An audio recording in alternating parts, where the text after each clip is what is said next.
नमस्कार। आज हम एक ऐसे विषय पर बात करने जा रहे हैं जिसने पिछले कुछ सालों में भारत की राजनीति, समाज और कानूनी व्यवस्था में एक नई बहस छिड़ दी है। एक ऐसा शब्द जो खबरों में लगातार बना रहता है, एनआरसी यानी national register of citizens. Hindi में कहें तो राष्ट्रीय नागरिक रजिस्टर। क्या है ये रजिस्टर? सरकार इसे पूरे देश में क्यों लागू करना चाहती है? इसके पीछे क्या कानूनी तर्क है और आम जनता के मन में इसे लेकर क्या आशंकाएं हैं? आज की इस वीडियो में हम इन सभी सवालों की गहराई से और निष्पक्ष विश्लेषण करेंगे। चलिए शुरुआत शुरू से करते हैं। सबसे पहले समझते हैं कि एनआरसी आखिर है क्या। सीधे शब्दों में कहें तो एनआरसी भारत के वैध नागरिकों की एक आधिकारिक सूची यानी एक रजिस्टर है।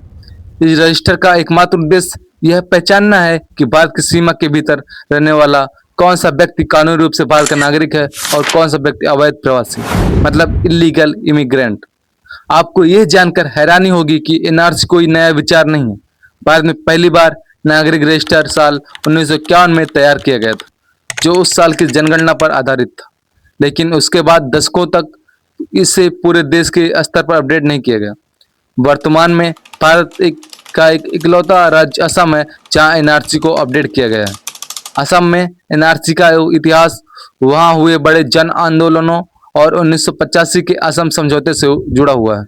असम में नागरिकता साबित करने के लिए 24 मार्च 1971 की आधी रात को कट ऑफ डेट माना गया था, यानी जो व्यक्ति या जिसके पूर्वज इस तारीख से पहले भारत आ चुके थे उन्हें ही वैध नागरिक माना गया।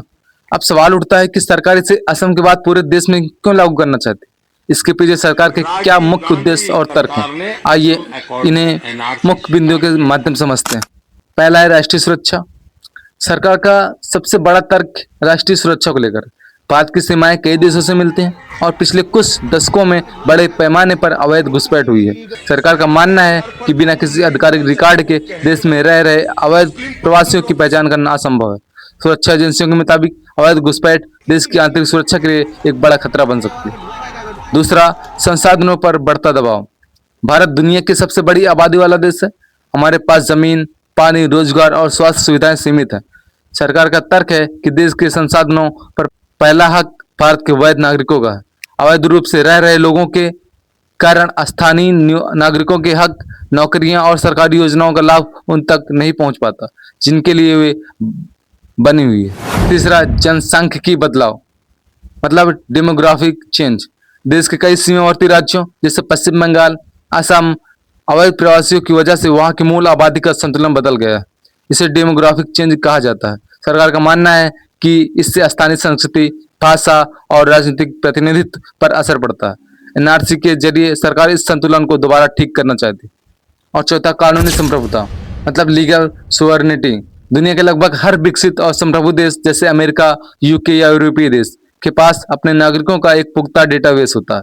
वहां बिना वैध दस्तावेजों के रहना अपराध माना जाता है। सरकार का कहना है कि भारत को भी अपनी कानूनी संप्रभुता मजबूत करने के लिए एक राष्ट्रीय नागरिक रजिस्टर की सख्त जरूरत है। नियमों के मुताबिक देशव्यापी एनआरसी लागू करने के लिए सरकार सबसे पहले एनपीआर यानी नेशनल पॉपुलेशन रजिस्टर का डेटा अपडेट कर सकती है, जो कि देश के सामान्य नए निवासियों की सूची होती है। इसके बाद संदिग्ध नागरिकों की पहचान के लिए दस्तावेजों की जांच की प्रक्रिया शुरू हो सकती है।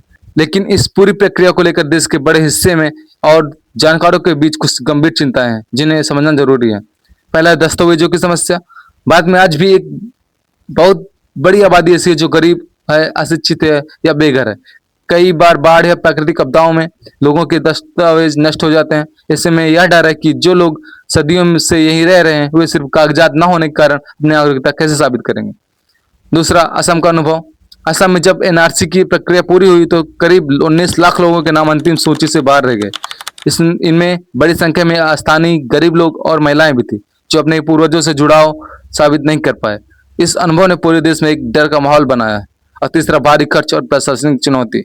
140 करोड़ से ज्यादा की आबादी वाले देश में हर एक व्यक्ति के दस्तावेजों की जांच करना प्रशासन के लिए बहुत बड़ा खर्चीला काम है।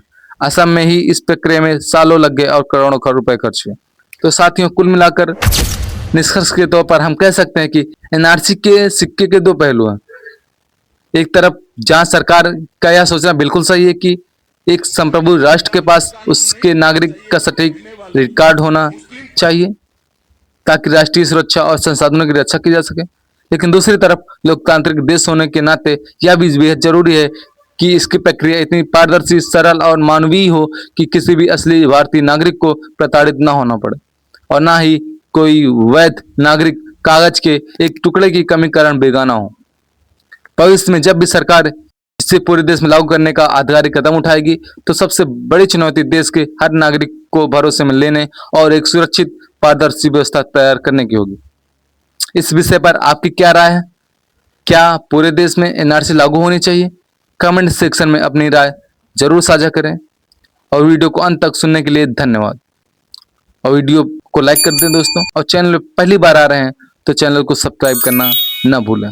मिलते हैं नेक्स्ट वीडियो में किसी नेक्स्ट टॉपिक के साथ। जय हिंद, जय भारत।